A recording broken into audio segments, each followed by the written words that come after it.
Law enforcement has raised concern of a rise in romance scams around the country. The scammers target unsuspecting women who are looking for love and swindle them of their money. I'm joined now by two victims of these scams, Jabulile Nxumalo and Bukelwa Mzamo, to tell us more about their ordeal. Jabulile and Bukelwa, good evening, and thank you very much for your time and for coming on this evening. Quite an ordeal, it seems, just reading your stories and what you would have gone through. Jabulile, let me begin with you. I mean, how did you come across this fellow? Hi, Tabo. Thank you for having me. Jabulile, she works from home. She's been working from home from 2019. She doesn't like going out that much. So she spends most of her time at home. So she was like, okay, look, girl, you've been single for a while. Why can't you try the dating sites?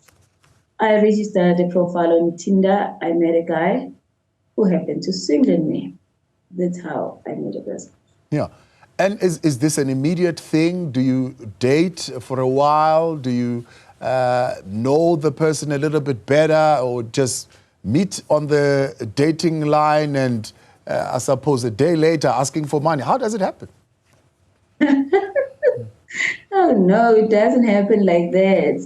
You meet a person, you date, you talk, you make video calls, they tell you about themselves, what they do, which happens to be lies, and you visit his house, he visits you, but then the only trick about this kind of a scam, they'll say they wouldn't reveal their true country of origin.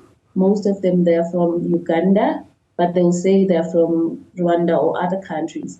So they'll say in their culture, when they meet a girl or a woman, or from the first date, they'll be like, what are you looking for?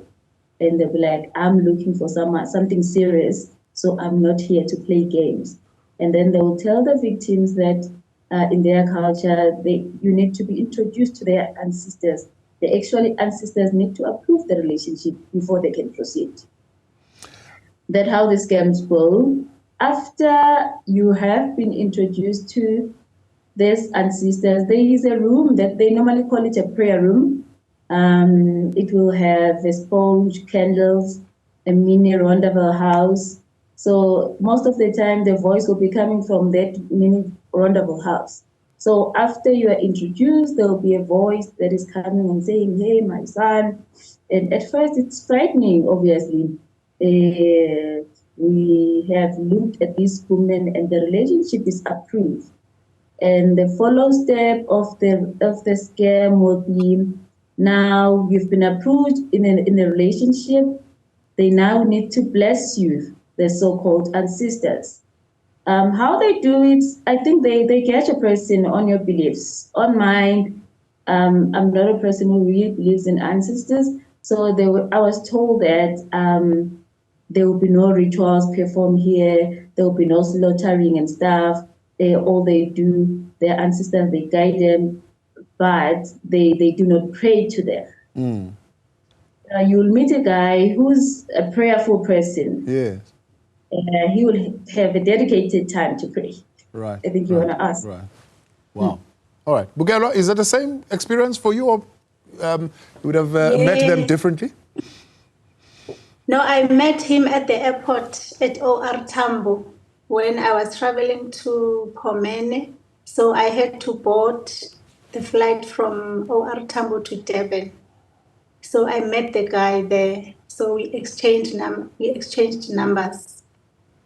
And then I gave him the number that I knew that I was not going to use while I was away, only to find out when I came back after 5 days, because my trip was for 5 days.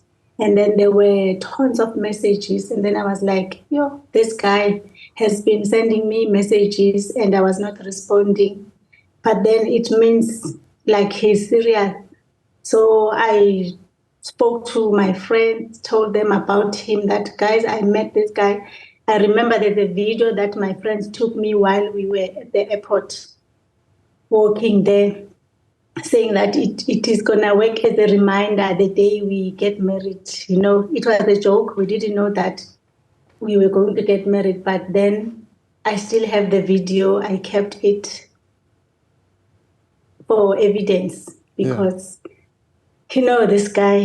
So when I came back, we communicated. The same thing that happened to Jabu by introducing us to those ancestors. The first month of March, we just chatted. Then in April, he said to me, he is a Muslim, so they believe in Ramadan. So there was fasting, I don't know, but fasting for a month. So we were not seeing each other, but he was calling like almost every day using a video call to communicate with me. So I would see him in Durban, Umhlanga Pearls. So when we were chatting, I asked him, like, what is it that you are doing for the living? Because where you are staying, it's a very expensive place. Like, it's people who have money or business people who can afford to stay there. And then he said, yes, he's having a businesses, he's owning shares. So it's something that he would like to introduce me to. If I want to have money, it's better if like I invest in property. So I liked investing in properties. And then as we were chatting, when he came to visit to Gauteng, after a month having been chatted on the phone, it was in May, still remember the date, the 5th of May. He went to his uncle's place, which is fake. Everyone was fake.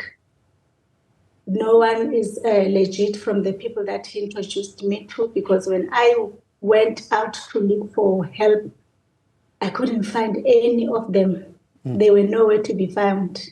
I only found new people staying in the houses where they showed me those addresses. So Did he know? Did he know dating, your situation economically while you were dating, in terms of financially where you were standing and whether you would be able to, I suppose, come up with the amounts that they are requesting? You'll tell us the amounts in a moment. Okay. For me, I lost more than 1.5 million, including the loans and my pension payout. I took 2 loans, one with Standard Bank and then the other one with Sanlam. Did he request that you do that? No, you know what he suggested? Like when he found me, I was still mourning the death of my 2 boys. So I was a bit like, I don't know, I was like lonely, feeling lonely, wanted to close that gap because my child was my friend. Let me put it that way. So when I met him, because one thing that I've noticed, he was younger. And then I told him that I've never been in a relationship with someone younger than me. And then he said, no, people are not the same. So whatever that people are doing out there, if they are not matured, they will never be matured, even if they are older. So there's nothing wrong, like if you try something new.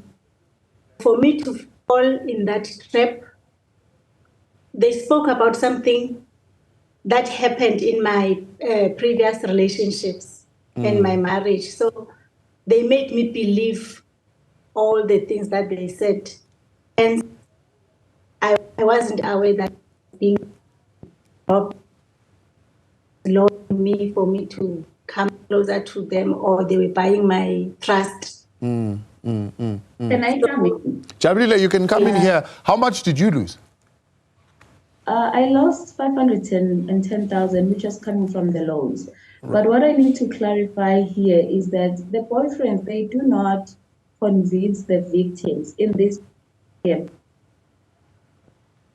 or to take the voice that will be in that room where they take you. The ancestor, that voice will be telling you, giving you all the steps you should resign. It is the same voice that will tell you things that happened into the past that happens to be very much accurate. What we are not sure about this person is whether he's a true Sangoma, is whether there is a Sangoma, or there are people that are close to us that feed them that information that is deemed to be private about us. Yeah. So it happens, how it happens is the voice will be doing the talking. Yeah. After the relationship has been approved, then they bring a box where they say, today you'll be blessed. In that box, it will be empty. They will say, put your hands on the boyfriend, you both pray. After praying, you say your amen, you open your eyes. And then they say, push the drawer. You push it in, the boyfriend push it in and say, pull it out. After pulling out, it's now heavy, full of money, 100 rands and 200 rands notes. Sure. I've tried to figure out how they do most of the things like enhancing the voice, but this one, where there is magic money, I don't know where it's come from. So up until today, you have not figured out how the prayer room actually works? Is it real? Is it fake, according to you?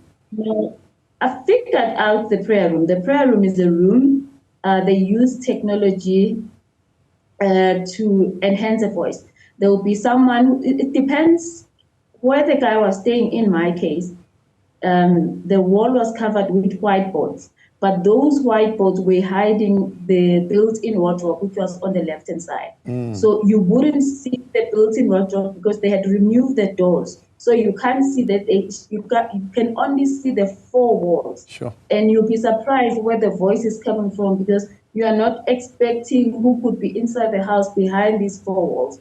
I went to the house after I was scammed and I looked for the owner of the house using my own method because the detective that was allocated for my case was literally not interested. So that's how I saw the house, how it looked like. And for most of the victims, they don't even get that chance to see what was really happening. Yes. But I did send the producer an example of a prayer room. Yes. Maybe they can share it on the media to see how it looked like. Yes. Absolutely. Bukelwa, when did you realize that you were scammed? I only realized in the first week of January, before my birthday. And 2022. 2022. 2023. 2023. And what were the telltale signs? What let you know that you've been scammed? I tried calling him and then my calls were not going through. Sure. And then I started panicking. I remember I was preparing for my birthday. So I was calling to check so that everything is being paid for, as I wanted to go to Cape Town for my birthday. And then the calls were not going through. And then I gave his number to some of my friends to continue to check if really like this is happening is what I'm thinking, or maybe I'm just paranoid. And then when they found him, he was using a new number. And then I sent messages to that number. Fortunately, I also found his emails, and then I sent emails asking him, what is it that I have done? What did I do to him to deserve this? He never responded until the 4th of January, whereby he called me around 7 in the morning. When he called, he said, like I was hijacked at gunpoint. And then I asked if you were hijacked. So what came into my mind, okay, now you were hijacked. And then where is my money? Because the first question that I asked to him, where is my money? What happened to my money? And he said, no, I was hijacked. So I did not have a phone. Now I just made a SIM swap so that I can be able to communicate with you. And when I left him, the last time when we spent together in December, it was on the 20th, 21st or 20 December or 21st December. When I last saw him, He said he's going to Limpopo. They are taking him to Limpopo for a ritual. Yeah. So I will see him after 110 days. So I was like, so if you go to Limpopo, how am I going to survive? And then he said, no, don't worry, because when I stayed home, he was giving me money for me to pay my bills. I remember the first money that he sent me, it was 75,000 for me to pay my bills for 3 months. And then after 3 months, things changed. So when I asked, he said, no, the business is not doing well. So like I don't have enough money, but at least if you can just pay the things that you think, these ones, they are like, they need your attention. Sure. So the rest you will pay them after you have received your pension payouts. All right. Not knowing that he was scamming me. We're going to leave it there for tonight, and we'll get a little bit more detail from the journalist from the IOL who's been following up these stories. But ladies, I'm really sorry about your experience and your situation, and we are also hoping that the police will get to the bottom of this, and we hope for better outcomes. But let me thank you both very much for sharing your story, being brave on coming. Can I say Yes, something before yes, Jabulile. We are running a campaign. I'm very much aware that there is a lot of women who've been scammed. Also men, they've been scammed. Those who go and consult to these people, they scam them millions. It's just that they've been quiet. So I'm urging everyone who's a victim of a scam to contact myself and Queen B on TikTok. I'm Nxumalo 13 on TikTok. Queen B, she's Queen B on TikTok. We are raising awareness and we are calling out everyone who has been scammed, and we're saying it must stop with them, as these scammers, they've been winning. They've been doing this from way back 2004, 2007. But how they've been winning is because the victims, they will cry and sit in their shells. But now we're saying enough is enough. Thank you. Ladies, I appreciate it. Thank you very much for coming. Right, we'll continue our conversation on the rise in romance scams around the country. News